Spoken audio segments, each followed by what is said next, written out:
got a short food for thought experiment. So this morning on the road, I heard a radio commercial about some bad credit car loans, and they had talked about if they can approve you even if you have bankruptcy, foreclosure, medical debt, and then they talked about divorce. And I'm thinking to myself, why should divorce go on a credit report, right?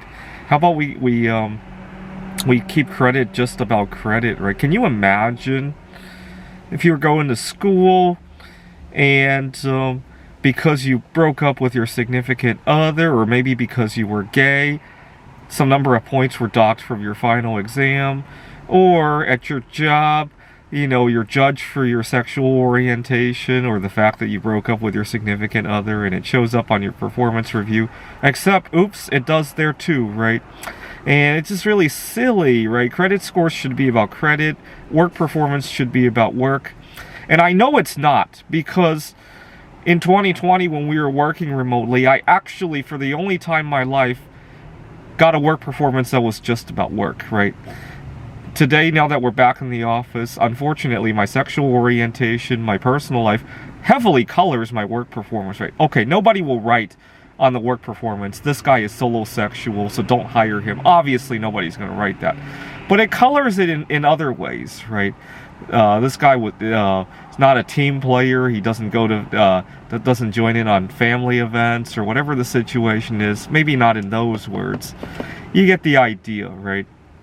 It colors things differently. Not to mention, it colors the perception of our clients, right? So I'm a professor, and a lot of times the students write evaluations, and it colors their perception of that, right? I didn't seem to have that problem 2 years ago. People, for the only time in my life, people wrote evaluations based on what I teach. And unfortunately, that has not been the case when we have gone back to the office. But as a first step, how about we get rid of the divorce on the credit reports? Because that's an easy fix. And that can help lead the way to other matters, right? For another, getting back to the schooling issue that I mentioned earlier, how about we stop pressuring people to bring somebody to prom, right? I really love how this year, because I talked to one of my students who I encouraged to go to prom alone, and she mentioned that, well, there were a lot of same-sex couples, and there was even a group relationship, but she didn't see that many solosexuals. How about we make it more popular to do that, right? And stop making prom about events with other people, right? And more about having a good time, right? That would be a good first step. But get rid of the divorce on the credit reports, please, please.